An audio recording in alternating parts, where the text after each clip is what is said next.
جی تو welcome back ہو گیا ناظرین، ہم آپ کو ایک بہت بڑی چیز آج دکھانے والے ہیں جس میں رانا ثناءاللہ کی بولتی بند کر دی گئی ہے اینکر پرسن کی طرف سے۔ تو آپ ہمارے ساتھ اینڈ تک رہیے گا، انشاءاللہ بہت مزہ آنے والا ہے، کیونکہ آج جتنی چترول رانا ثناءاللہ کی ہوئی ہے نا، زندگی میں کسی سیاستدان کی نہیں ہوئی۔ تو چینل کو سبسکرائب اور بیل آئیکن کو لازم پریس کیجیے گا تاکہ آنے والی ویڈیوز آپ تک پہنچ سکیں۔ تو ملتے ہیں انشاءاللہ ویڈیو کے اینڈ میں، آپ نے ویڈیو کو اینڈ تک دیکھنا نہیں چھوڑنا، انشاءاللہ آپ کو مزہ آنے والا ہے۔ Thank you so much for watching. Rana صاحب، سب سے پہلے میں یہ ایک ایسی بات ہے جو کہ فیکٹس کے اوپر بیس ہے، میں چاہتا ہوں ذرا آپ ہمیں اس پہ ریفلیکٹ کریں، ذرا انلائٹن کریں۔ کیا عمران خان صاحب کو ایسی کوئی آفر کی گئی ہے کہ آپ بنی گالہ منتقل ہو جائیں اور آپ کو ہاؤس اریسٹ رکھا جائے گا اور ایسی صورت میں آپ کی پارٹی کو سیاسی سپیس بھی دی جائے گی؟ کیا ایسا کوئی آفر عمران خان صاحب کو دیا گیا ہے ریسنٹلی؟ آپ کو اعتراض تو نہیں ہوگا اگر ان کو ایسی کوئی سہولت عدالت دے دیتی ہے تو؟ میرا خیال ہے اعتراض نہیں ہونا چاہیے۔ اس کی وجہ یہ ہے کہ جیل کے اندر کسی کو یعنی سہولت نہ دینا، یہ چیزیں ہم نے بھگتی ہوئی ہیں۔ میں سمجھتا ہوں کہ یہ اس عمل کی کسی طور پہ بھی جو ہے وہ تائید نہیں کی جا سکتی۔ رانا صاحب، ایک طرف ظاہری بات ہے مذاکرات میں آپ نے دوبارہ بیٹھنا ہے 2 جنوری کو، ایک طرف مذاکرات کی ٹیبل ہے، دوسری طرف آج آپ ہی کی حکومت، آپ یور کیبنٹ ممبر، اور آپ سمجھتے ہیں آپ ہی کے ایک کولیگ عطا اللہ تارڑ صاحب وفاقی وزیر اطلاعات ہیں، وہ کہہ رہے ہیں کہ عمران خان 9 مئی کی تمام تر سرگرمیوں کے سرغنہ ہیں اور انہی کی پلاننگ اور سازش سے سب کچھ ہوا۔ تو پھر مذاکرات میں کیا آپ یہ پوزیشن حکومت رکھے گی؟ کیونکہ دس از دا گورنمنٹس پوزیشن کہ آپ عمران خان کو 9 مئی کی سازش کا سرغنہ سمجھتے ہیں، تو پھر بات چیت کیا ہو پائے گی؟ وہ تو عمران خان کی رہائی چاہتے ہیں، وہ چاہتے ہیں باقی لوگوں کی رہائی ہو جائے۔ نہیں، دیکھیں، وہ ہمیں کیا سمجھتے ہیں؟ اگر وہ چیز جو ہے وہ مذاکرات میں حائل نہیں ہو سکتی تو پھر ہم انہیں جو سمجھتے ہیں وہ چیز جو ہے وہ مذاکرات میں کیوں حائل ہو؟ وہ جو سمجھتے ہیں وہ سمجھتے رہیں، جو ہم سمجھتے ہیں ہم اپنی سمجھ اپنے پاس رکھیں گے۔ تو معاملہ یہ ہے کہ اسی کے اوپر تو مذاکرات ہونے ہیں۔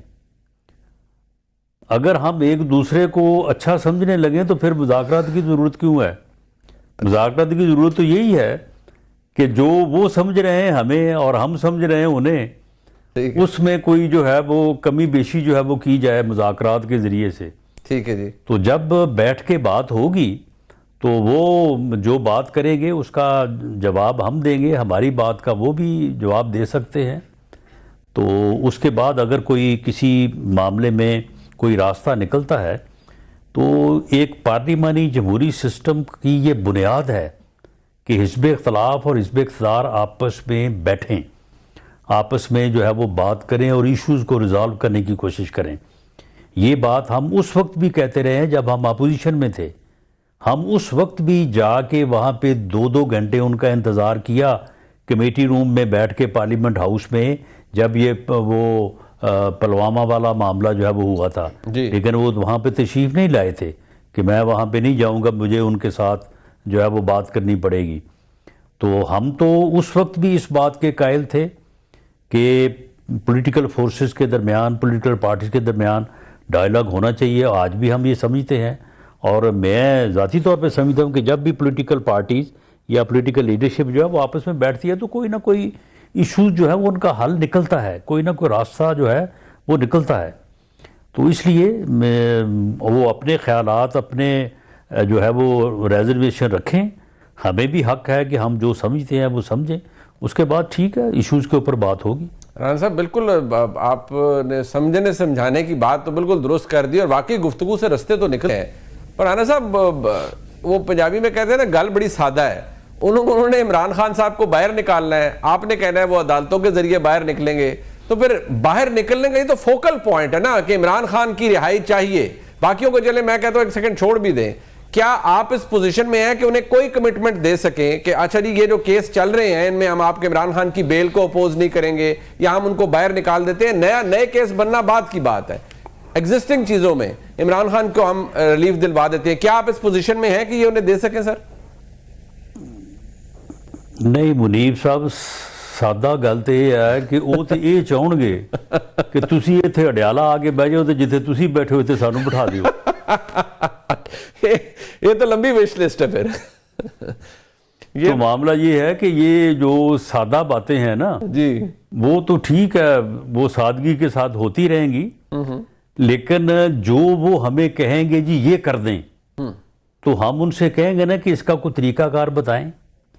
کیا پرائم منسٹر جو ہے وہ اس قسم کی ایڈوائز جو ہے وہ کر سکتا ہے کہ جیلوں میں جو لوگ بیٹھے ہیں ان کو جو ہے وہ فوری طور پہ جو ہے وہ بغیر کسی عدالتی حکم کے، بغیر کسی بیل کے، بغیر کسی پروسیجر کو اپنائے جو ہے ان کو باہر نکال دیں؟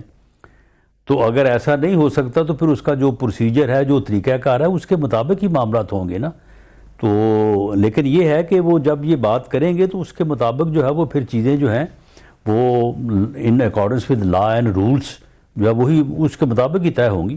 رانا صاحب، آپ جب سے یہ کمیٹی کا سلسلہ شروع ہوا، کیونکہ آپ اس کے ممبر ہیں، you are a very honourable man, حکومت کو باقاعدہ طور پر پاکستان کی اسٹیبلشمنٹ کی جانب سے کوئی ہوتا ہے نا کہ اچھا آپ نے نوڈ لی ہو، ڈسکس کیا ہو، ڈائریکشنز ہو کہ چلی یہ ماننا ہے، یہ نہیں ماننا، اینی تھنگ، اس کوئی تعلق ہے اس پوری نیگوسیشن کا پاکستان کی اسٹیبلشمنٹ کے ساتھ یا دیگر سٹیک ہولڈر کے ساتھ، یا صرف یہ آپ گورنمنٹ اپنے گڈ ول پر کر رہی ہے مذاکرات؟ کیونکہ یہ کہا جا رہا ہے تحریک انصاف کی جانب سے کہ آپ کو بھی مجبور کیا گیا ہے کہ مذاکرات کریں تحریک انصاف سے.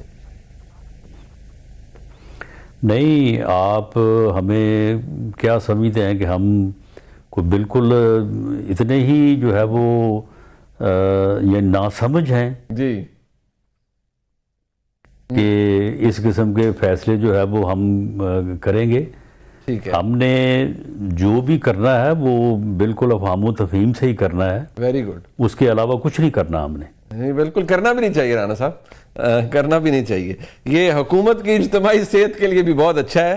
اب ذرا مجھے رانا صاحب یہ بتا دیں، آپ کو سن کے کیسا لگتا ہے کہ جب عمران خان صاحب نے آج پیغام بھیجا ہے کہ دیکھیں میں اپنے خلاف تمام تر قاتلانہ جو حملہ ہوا وہ بھی اور تمام تر مقدمات معاف کرنے کے لیے تیار ہوں، تو ایک اچھا گڈ ول جسچر تو انہوں نے دے دیا ہے، تسی بھی بسم اللہ کرو پھر.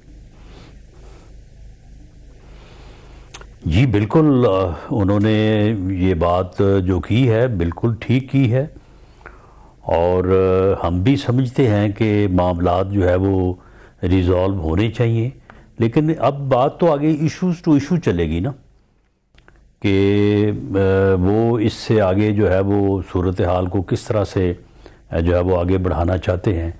دیکھیں، یہاں تک جو معاملہ پہنچا ہے نا، یہ نہ ایک دن میں پہنچا ہے نہ کسی ایک واقعے سے پہنچا ہے، یہ پچھلے تقریباً 10 سال کی کہانی ہے. آپ ان 10 سال میں اگر جو ہے وہ 9 سال 11 ماہ ہم نے جو ہے وہ مخالف سمت میں ہی سفر کیا ہے، اور اب آ کے یہ میرا خیال ہے کہ پچھلے 10 سال میں یہ پہلی مرتبہ ہے کہ دونوں فریق یا دونوں پولیٹیکل فورسز آپس میں بیٹھنے اور آپس میں بات کرنے پہ رضامند ہوئے ہیں. اس سے پہلے ایک مثال مجھے ملتی ہے، جب یہ الیکشن کا شور تھا، وہ کہہ رہے تھے مئی میں کروانے ہیں، ہم کہہ رہے تھے اکتوبر میں کرانے ہیں، تو اس وقت ایک جو ہے وہ مذاکراتی ٹیمیں بنی تھیں اور 2 دن گفتگو ہوئی تھی اور اس میں بھی حل نکل آیا تھا. اس حل کے اوپر بھی اگر دونوں فریق یا دونوں پارٹیز قائم رہتی تو آج کے حالات جو ہے وہ بالکل مختلف ہوتے. شاید اس کے بعد 9 مئی ہوتا ہی نہ، اور معاملات جو ہے وہ یعنی دوبارہ اس طرف جو ہے وہ 9 مئی یا 9 مئی جیسے واقعات کی طرف نہ جاتا. تو اب اگر آپ کہیں کہ جی بس ایک ہی نشست میں یا 2-4 دنوں میں ہی جو ہے یہ 10 سال کا سفر جو ہے وہ بالکل الٹا دیا جائے گا، تو یہ تو ممکن نہیں ہوگا. اچھا جی. لیکن میں سمجھتا ہوں کہ یہ شروعات جو اب 2 جنوری سے ہو رہی ہیں، تو گریجولی اگر ان کو نیک نیتی سے کیا جائے تو انشاءاللہ تعالیٰ آگے کی منزلیں جو ہیں وہ آسان ہو جائیں. جی تو ناظرین، آپ نے پوری ویڈیو دیکھی. ویڈیو میں آپ کو کیا چیز سمجھ آئی، کیا چیز سمجھنی ہے، آپ ہمیں کمنٹس میں رائے ضرور دیجیے گا. تو ملتے ہیں انشاءاللہ ویڈیو کے اینڈ میں اور نیکسٹ ویڈیو میں. تاکہ آنے والے ویڈیوز آپ تک پہنچ سکیں، چینل کو سبسکرائب اور بیل آئکن کو لازم پریس کیجیے گا. تو آپ ہمارے ساتھ عید تک رہیے گا، چینل کو سبسکرائب کریں گے تاکہ آپ کو آنے والے ویڈیوز جلد سے جلد مل سکیں. تو ملتے ہیں انشاءاللہ ویڈیو کے نیکسٹ میں، اور انشاءاللہ آپ ہمیں دیجیے اجازت. Thank you so much for watching.